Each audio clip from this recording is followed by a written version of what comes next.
He humiliated her on the platform, just because she was too skinny. Joe Slater wanted a bride he could boast about, not one with quiet strength.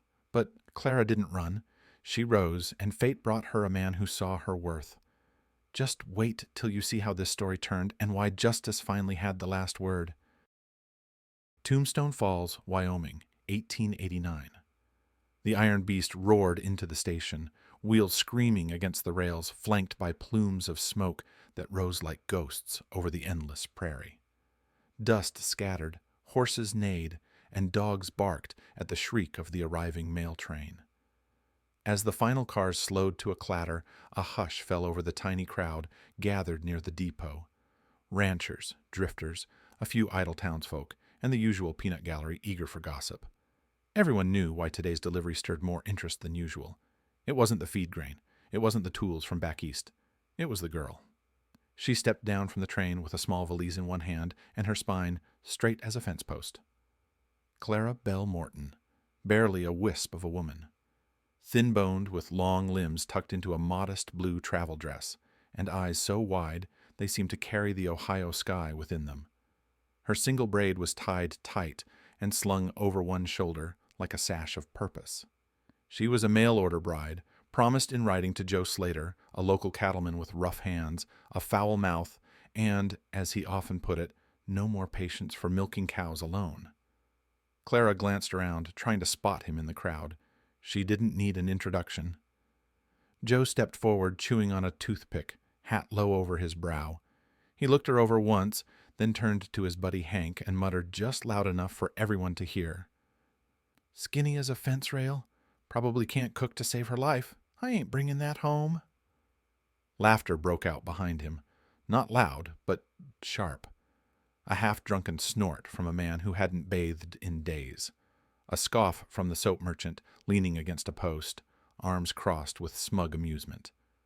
Clara didn't flinch. She didn't drop her gaze or ask for an explanation, but her knuckles turned white where she gripped the handle of her valise. Her face stayed calm, almost too calm, as if something inside her had iced over in a blink. In that moment, she knew. She wasn't wanted here, not as a bride, not as a woman, not even as a human being. Joe stepped forward again. With a theatrical sneer, he reached into his coat and pulled out a folded piece of parchment, the signed agreement, complete with the Reverend's seal and his own bold signature. He held it up like trash, then tore it clean down the middle and let the pieces flutter to the ground. They landed in the mud, right in front of her shoes. "Changed my mind. Go back to wherever you came from." A few more laughs followed, a spit on the tracks. Someone muttered, "Didn't think he'd actually go through with it anyway." Clara looked down at the torn contract. Then, without rushing, she knelt, picked up both pieces, and carefully folded them together like she was tucking away something delicate. She stood, met Joe's eyes, and said, "Thank you, Mr. Slater."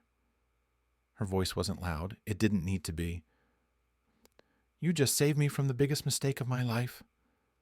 Then she turned and walked past him, chin high, shoulders back, dust rising around her hem with each step, and not once did she look back.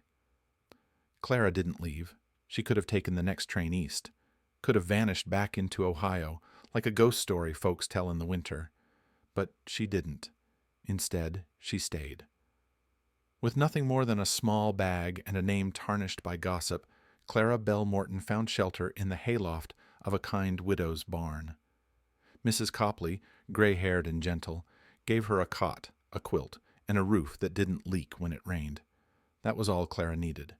By day, she washed dishes at the tavern, scrubbed pans until her hands turned red and raw.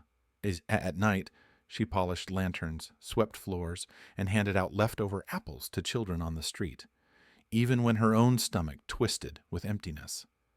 No one quite understood why she stayed. She didn't explain herself, didn't beg, didn't complain. She just kept moving, kept giving, kept standing. And that's when Luke Mercer rode back into town. He was a man of few words, tall, broad-shouldered, with eyes like smoke, and hands rough from mending fence lines. A widower who worked his ranch alone, Luke didn't bother much with townsfolk or gossip. But that day, riding past the well behind the tavern, he saw a young woman balancing 2 buckets on a wooden yoke, her steps light but steady across the dry yard. There was something in her posture, not pride exactly, steel, not the kind that makes noise, the kind that bends and doesn't break. Luke dismounted, tied his horse to the post, and stepped inside for a meal.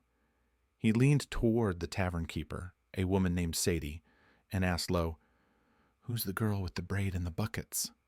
Sadie wiped her hands on her apron and nodded toward the back.